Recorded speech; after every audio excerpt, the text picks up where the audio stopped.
கிறிஸ்துவுக்குள் பிரியமானவர்களே, இந்த நாளுக்கான தினசரி தியான வசனம் மத்தேயு எழுதின சுவிசேஷம் 18வது அதிகாரம் 8வது வசனம். மத்தேயு 18:8, மேத்யூ 18:8.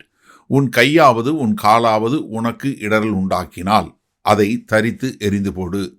நீ 2 கையுடையவனாய் அல்லது 2 காலுடையவனாய் நித்திய அக்கினியிலே தள்ளப்படுவதை பார்க்கிலும் சப்பானியாய் அல்லது ஊனனாய் நித்திய ஜீவனுக்குள் பிரவேசிப்பது உனக்கு நலமாயிருக்கும். இப்போ என்ன, நம்ம மற்றவங்களுக்கு தடை கொள்ளா இருக்கக்கூடாதுன்னு சொல்லிட்டு இப்போ அடுத்த நிலைக்கு கொண்டு போகிறார். ஏன்னா நம்ம முதல்ல மற்றவர்கள் மேலே எவ்வளோ பெரிய தாக்கத்தை உண்டு பண்ணுறோம் அப்படின்னு சொல்கிறத பார்த்துட்டு, நீ உன்னுடைய பேர்லேயே நீ எவ்வளோ பெரிய தாக்கத்தை உண்டு பண்ணுகிற அப்படின்னு சொல்லக்கூடிய ஒரு காரியத்தை சொல்கிறாரு. ஏன்னா அங்கே சொல்லும்போது ஒரு அடையாளமாக சொல்கிறாரு. ஏன்னா அவர் உபயோகப்படுத்துகிற பதம் ரொம்ப கடினமான பதம்.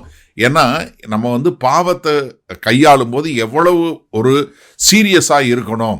ஏன்னா அதனுடைய தன்மையை, அதனுடைய கொடிய தன்மையை நம்ம புரிந்து கொள்ள வேண்டும் என்று சொல்லக்கூடிய ஒரு காரியத்தை சொல்லி கொடுக்கிறார்.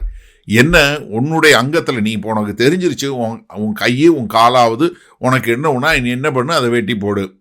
இதே மலை பிரசங்கத்தில் மத்தேயு 5வது அதிகாரம் 29-30 சொல்லும்போது, உன் வலது கண் உனக்கு இடரல் உண்டாக்கினால் அதை பிடுங்கி எறிந்து போடு.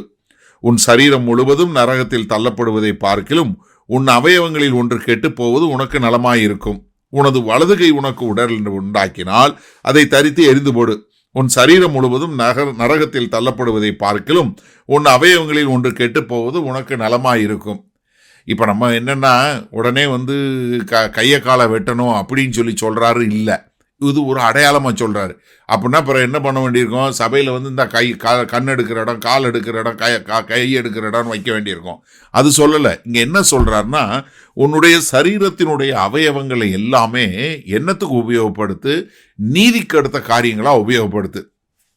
ரோமர் 6வது அதிகாரம் 13வது வசனம் சொல்லும்போது, நீங்கள் உங்கள் அவயவங்களை அநீதியின் ஆயுதங்களாய் பாவத்திற்கு ஒப்புக்கொடாமல் உங்களை மரித்தோரிலிருந்து பிழைத்தவர்களாக தேவனுக்கு ஒப்புக்கொடுத்து உங்கள் அவயவங்களை நீதிக்குரிய ஆயுதங்களாக தேவனுக்கு ஒப்புக்கொடுங்கள். என்ன பண்ணுங்க, உங்களுடைய அவயவங்களை பூரா தேவனுக்கு உள்ள அவயவங்களா, நீதிக்குரிய அவயவங்களா ஒப்புக்கொடுங்க. அப்போ ஒரு கிறிஸ்தவன் எப்படி வாழ வேண்டும்? என்ன, இப்போ இந்த காலத்தில் ஒரு டெம்பரவரி என்று சொல்லக்கூடிய ஒரு நிரந்தரமற்ற இந்த உலகத்தில் இருக்கிறோம். இந்த நிரந்தரம் இல்லாத சுக இன்பங்களுக்கு நம்ம ஒப்பு கொடுக்காம நித்திய காலத்துக்குரிய வாழ்க்கையை நம்பி வாழ வேண்டும் என்று சொல்லி, அப்போ என்ன செய்யணும்? கலாத்தியர் 5:24 சொல்லும்போது, கிறிஸ்துவனுடையவர்கள் தங்கள் மாம்சத்தையும் அதன் ஆசை இச்சைகளையும் சிலுவையில் அறைந்திருக்கிறார்களே. அப்போ என்ன, பாவம் மிக கொடுமையானது. அதனால நான் என்ன பண்ணணும், என்னை நானே சோதனை பண்ணுறேன். எது முக்கியம், நான் இதில் உள்ள என்னுடைய அவயவங்கள் எல்லாம் நீதியின் அவயவங்களாக பயன்படுத்தணும். நான் ஊனமாக போனாலும் பரவாயில்ல, எதா போகணும், பரலோகத்துக்குள்ளே போகணும் என்று சொல்லக்கூடிய ஒரு காரியம். சரி, இந்த நாளில் இந்த வசனத்தை நம்ம எப்படி எடுத்துக்கொள்வது? அதாவது, நான் மற்றவங்களுக்கு இடரலாக தடையாக இருப்பது மாத்திரல்ல, எனக்கு நானே இடரல் இல்லாதபடி என்ன பண்ணணும், நான் என்னைய பார்க்கணும். அப்போ நான் என்ன பண்ணணும், நான் சரியான முறையில் நடக்க பண்ணணும்.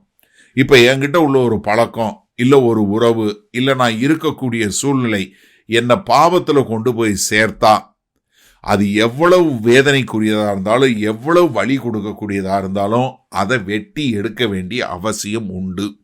எப்படி ஒரு மனுஷனுக்கு அவனுடைய சரீரத்தில் ஒரு கட்டியோ இல்லை ஒரு கேன்சரோ வந்தால் என்ன பண்ணுறாங்க, அதை எடுத்து அப்படியே வெட்டி எறிவது போல நம்முடைய ஆவிக்குரிய வாழ்க்கையில் கர்த்தரை நோக்கி போவதற்கு எந்த பாவம், எது நமக்கு ஒரு தடையாய் இருக்கிறது, அது நம்முடைய கரங்களா, நம்முடைய காலா, இல்லை நம்முடைய கண்களா, எதுவாக இருந்தாலும் இது எதை காட்டுது?